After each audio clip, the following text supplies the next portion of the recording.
modification program has been most of them have been a big failure. The main reason why they're not working, the first one, the loans, the people were so far overextended that even with the lower rate or the fixed rate, a lot of these were negative AMs. So if they're negative AMs and they give you a 2% rate, it's still too high for what... You're paying 2% more than you were. Right, exactly. So that's one of the main ones. Another big one is a lot of people, they owe way more than their house is worth. That's the real problem, in my opinion. Even if you can get your lender to keep your payment the same for an extended period of time, it doesn't bail you out of maybe the hundreds of thousands that you are negative on your balance. Well, if they give you a case in point, that's a good observation. If the home is $500,000 and it's dropped to $250,000, and they give you a 3% rate for 5 years, well, that's really not. $500,000. Yeah, it's not really. Even if it's more like a 7 or 8% rate because the home's worth $250,000. Follow me? Right, so right. Even though people are getting a 3% on the 500, the value's only $250,000. So it's not really a 3% on the current market value, which is a big problem. You have some statistics on loan modification defaults. These are people that are defaulting after they've received a loan modification from the bank. Well, yeah, so far they're averaging, it's about 58%, 60% right now. From last year, it's probably going to be 80, 90%. We don't know. If not 100%. It's hard to make that prediction, but they're very high. Yeah. Well, another reason why these people are defaulting is they've gotten it done one time, so you got the moral hazard problem, because a lot of people are assuming that, well, they modified it once.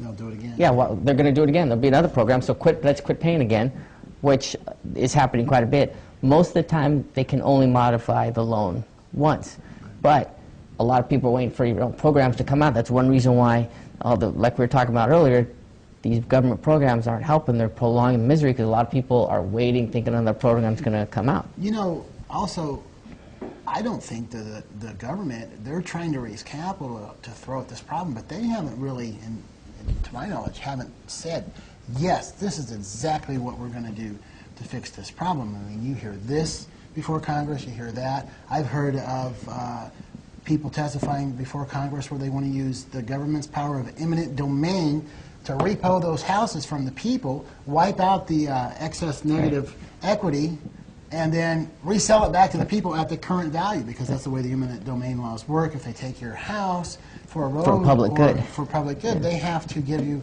fair market value. Well, if you're sitting way at 50% upside down on a house, of course a homeowner's going to be like, sure, you know, wipe out my mortgage, sell it back to me at fair market value. But what happened, you know, all those investors. That's huge. And then another thing that they're dealing with now, which the loss of job. It's like you're asking what program can they come up with. There's not one program for everybody, because you have all these 5 different problems that occur with each particular homeowner. And then if they lose their job, then what can you do? And that's a huge problem right now, job loss. And that's what I'm a little bit concerned about, well, a lot concerned about actually going on, is before most of the foreclosures that we've seen that started the foreclosure crisis were investors that bought investment property. So no skin off their teeth if they had to let it go back. They still got a roof over their head. You know, their family's taken care of. They're not out in the rain.